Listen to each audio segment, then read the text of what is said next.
I want to bring back General Mark Kimmitt, former Assistant Secretary of State for Political and Military Affairs under George W. Bush, also served with coalition forces inside Iraq. General, I wanted to read something to you from the Israeli Chief of Staff, the Minister of Defense, Yoav Gallant.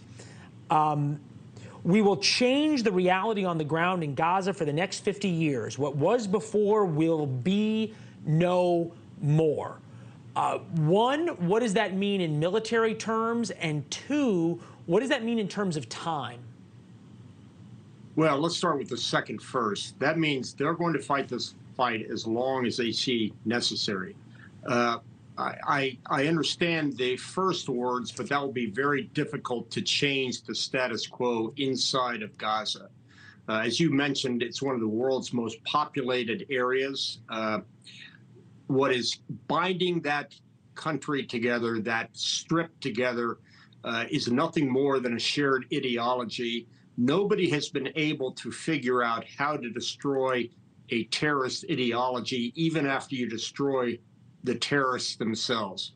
So that's a pretty tall task that he has set out for each other, for his country. And I certainly hope the people of the country realize that that's probably cannot be achieved in the short run and certainly not in the long run. The video we're watching right now is from the Al-Qassam Brigade, which is one of the Hamas and Islamic Jihad factions. I think they're Islamic Jihad. This is the era's checkpoint. This is the Israeli checkpoint that they have taken over early this morning as they then went into Israel and kidnapped folks and brought them back.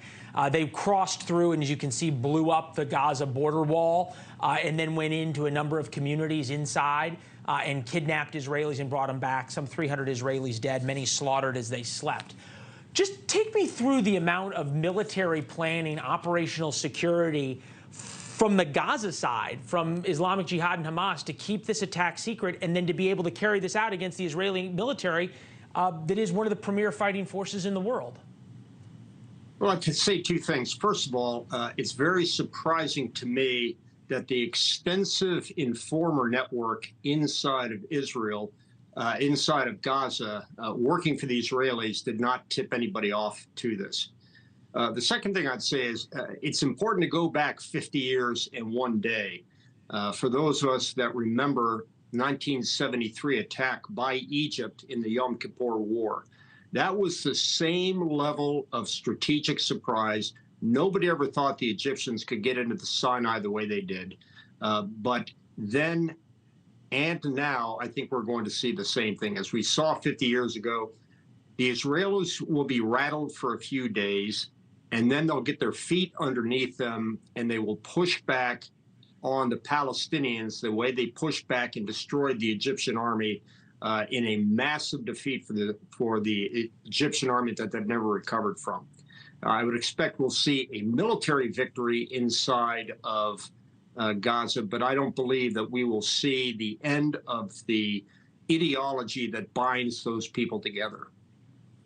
Yeah, you make an awfully good point. It's tough to destroy an ideology, especially when you've got the Iranians backing Hamas and continuing to pump it out. Thank you for watching. Go to newsnationnow.com to find NewsNation on your television provider. And don't forget to click the red subscribe button below to get more of NewsNation's fact-driven, unbiased coverage.